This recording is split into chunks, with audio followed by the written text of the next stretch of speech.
From this row will be Honorable Kannike. I guess you present Honorable Bode's views. So Kannike and Bode, Kannike will be speaking for himself and Bode, and then Namobi will round up. Thank you, the Right Honorable Speaker. I'm AMUDA-KANNIKES Abubakar. I represent Ilorin East, Ilorin South. Mr. Speaker, honorable colleagues, I'm from Kwara State. The state of our honorable minister and our invited guest. Honorable Minister, sir, I want to commend your ministry on the recently concluded summit. I think it was a step in the right direction, and I think it will provide the necessary ingredients of galvanizing the private sector into tourism.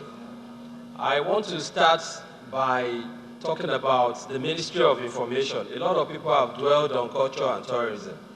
And I'm going to Ministry of Information because we have talked and heard about perception selling. But beyond perception selling, if you have the real ingredients of quality to sell, you don't have to make too much effort at selling perceptions. And what am I talking about? We need to rebrand the ideal Nigerian. I know there have been efforts in the past, and we know there are perception problems, and rightly so. The Right Honorable Minister mentioned the example about slipping the dollar bill in the passport at the airport. That is a perception out there, and we as Nigerians must accept that that is true. We need to rebrand, and we have the National Orientation Agency. I will ride on what my colleague said, but I believe that they need to do a more empirical and holistic assignment beyond just teaching us how to obey traffic rules. They need to rebrand the entity Nigeria. John McCain, the man that lost the election to the United States President Barack Obama in 2008, said that there is a direct relationship between patriotism and good citizenship. What I think the National Orientation Agency should be doing is to reinvent who a Nigerian is. They need to come up and create a new Nigerian brand that we will target even from the juvenile kindergartens to every sector of education. They should create curricula that we imbue patriotism, that we facilitate and manifest good citizenship. Once we are able to achieve that, that is a short to medium term thing. I know the benefits might be longer term, but I think we need to start it now. So that is talking about information and an MDA, rather an agency under the Ministry of Information.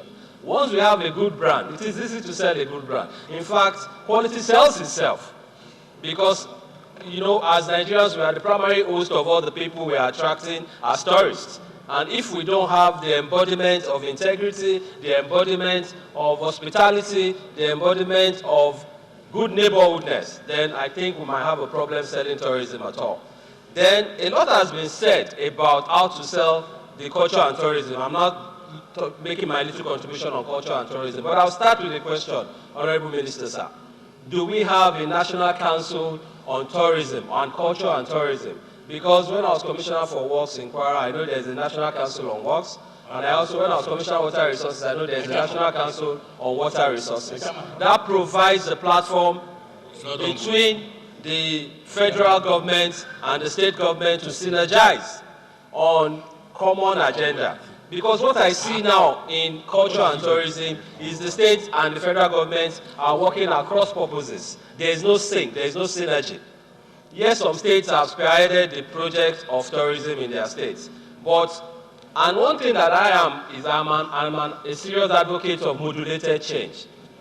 The Honorable Minister was talking about 774 local governments. I think we should make this change less complex for ourselves. I think we should look at one tourist calendar in every state. Let us start from a modest one key tourism attraction or site in every state that we can develop. And we would use all the considerations to identify. One of the comparative advantages that will be considered is the infrastructure, the security, and all that. By the time we now have this, we will do what Gambia did. Gambia is the first tourist destination in Africa. And they don't have any mineral resource at all. Their economy is around tourism. So when we identify one per state, we cannot create a tourism calendar for Nigeria. It's done in the US. When we have a tourism calendar, these are the things that we sell. So, in my opinion, when we do that, we can address the concerns of infrastructure and mitigants against turning a tourist site to an attractive tourist destination. And once that is done, we can now go ahead and sell this one, and they will now be testimonies that would now replicate everywhere. Thank you, Mr. Speaker, for giving me the opportunity. Thank you, sir.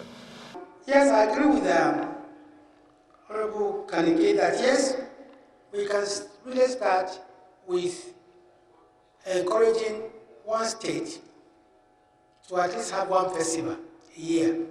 But the honest truth is that most states today have more than one festival a year. But it is the packaging and the lack of capacity that has not enabled them to make the most out of these festivals. There's a particular masquerade in the southeast. It takes 100 people to dress in, another 100 people to undress in. One package, it means that if this masquerade is well packaged, it can provide employment in 1 week for more than 1,000 young men. Now, these are some of the untapped, potentials of our culture. And this is where we need to encourage states. One state that has done a lot in the area of culture, because I think, as you said, is Cross Rivers, especially under Donald Duke. But lack of continuity is what is actually affecting Tinapa. Now, I agree with you on the issue of rebranding. I think I don't know whether you were here, when I said we are going to have a summit of national rebirth, values, and ethics. This is the summit that is going to lead us to the unveiling of our reorientation program, which is ready. Already we have this reorientation program, which is called Change Begins With Me. We've realized in our ministry that change we are thinking and talking about will not come until when every Nigerian decides to do things in a different manner. You can't do things the same way and expect a different result. So we have this huge campaign, it says Change Begins With Me, and it starts with the president. It says, my name is Muhammadu Buhari. I'm the president of Federal Republic of Nigeria. I don't expect any returns from my minister. Change begins with me. And it goes to the grassroots. It says, my name is Mukaila. I am a Danfo driver. I will no longer drive under the influence of Paraga. Change begins with me. It goes to the pharmacist and says, I'm a pharmacist. I will not longer import, adulterated drugs. This is a very heavy campaign which we believe is going to rebrand Nigeria. We're on our way there.